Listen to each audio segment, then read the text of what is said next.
Finally here. I'm Daniel Daga, excited to be here. Let's go, Molde.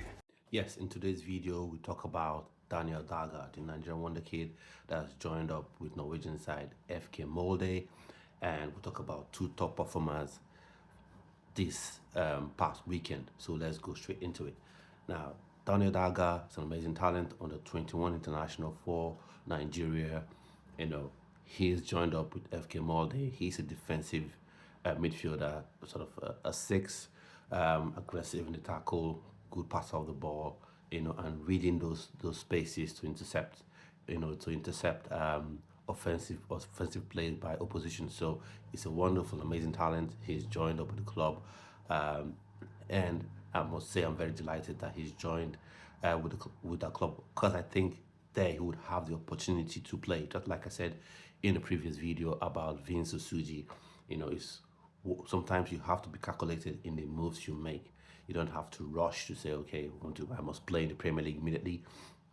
I must play in La Liga, in the top four side in La Liga immediately. I must play, in the German league immediately. You have your strategy and make calculated moves. And I think this is a very good move for Daniel Daga, because I think at this stage in his career, he needs to play. A young teenager, you need to play. You need where you can play and get experience under your belt, get sufficient game time, and you can indeed, show your talent, show your ability. So for me, I think this is an amazing move for the young player, and I would like to know what your thoughts are, on this. So leave comments in the comment section about Daniel Daga, what do you think about him, and also subscribe to the channel, click the notification bell so you're notified each time I go on live, or post a pre-recorded video on this channel. So that was amazing. I'm so happy for him, and let's see how things progress. I hope everything goes on well for him, so because he's an amazing talent in my opinion. Next, I'll be talking about two top performers this past weekend. I know that several players have played very well for, that are eligible to play for Nigeria, the Nigerian nationals, that played very well this past weekend. But for me, these are the two, that stand out to me. So you can leave in the comment section if there are others as well that you identified this past weekend, that played fantastically, that played very well, and had good impact on their team, winning. So for me, Tolu Arokodare is the one I want to speak about.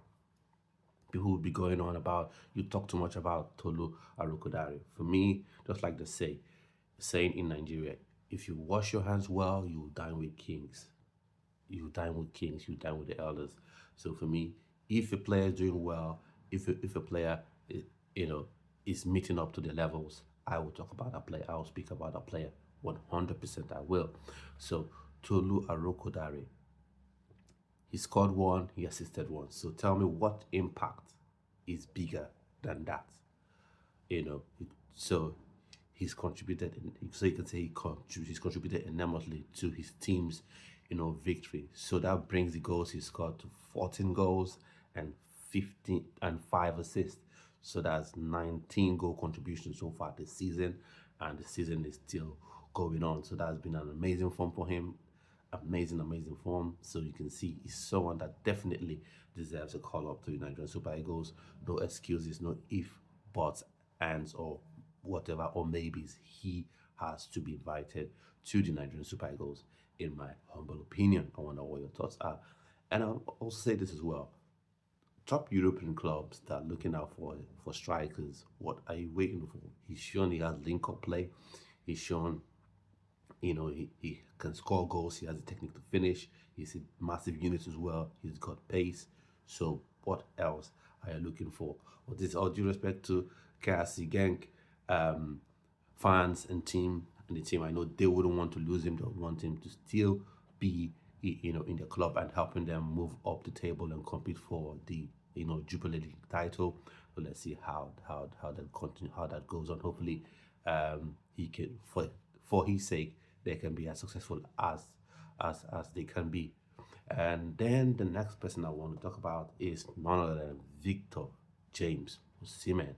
He keeps dropping stellar performance after stellar performance.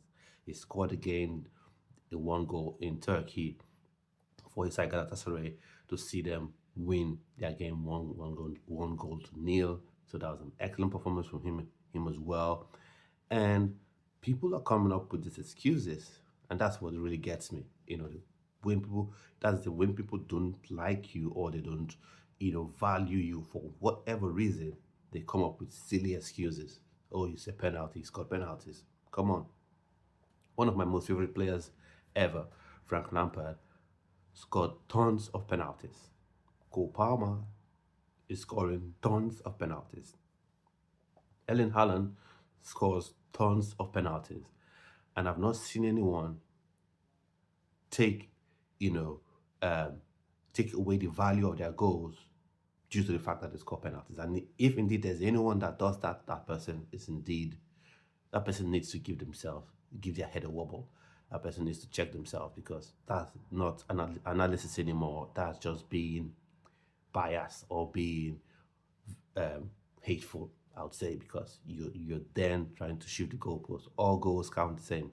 Penalty goals, tap-ins, volleys, a goal where the striker or the attacking player dribbles the entire pitch, to score, it still counts the same. So Victor Osimhen, so that brings his goal contributions to, I think, if I'm not mistaken, 21 goals so far this season.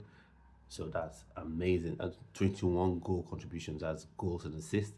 So for me, that's amazing performances.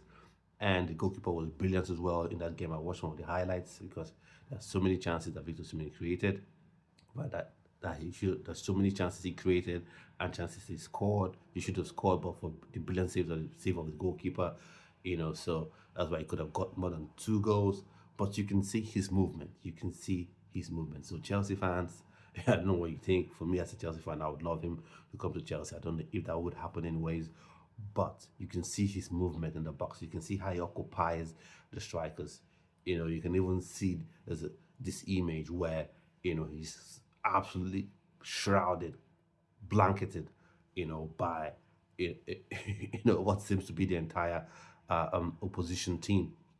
So amazing performance. So these two players have had a fantastic weekend. They've had most impact, I think, in my opinion, on their team winning from a perspective of Nigerian players. So I want to know what your thoughts and opinions are on this. I'd like to see in the comment section. I'd like to know what you think, because on this channel is an interactive. I like it to be interactive. You hear what I think, you watch the videos, you subscribe to the channel, you share the videos. That's amazing. But what's even more important for me is to know what you think about the channel, about the topic I'm discussing, and about the subjects that I'm talking about, as the players I'm talking about. So I'd like to know what you think. What do you think Tolu Arokodare should be invited to Nigerian Super Eagles? What are your thoughts on that? And what do you think about Victor Osimhen's performances so far? And what do you think about the move for Daga to FK Molde? Do you think it's the right move, like I do, or you think he should have moved to a different club?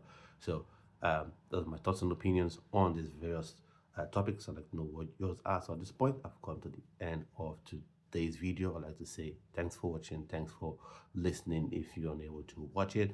And also, do have a splendid rest of your day. So stay well and be good.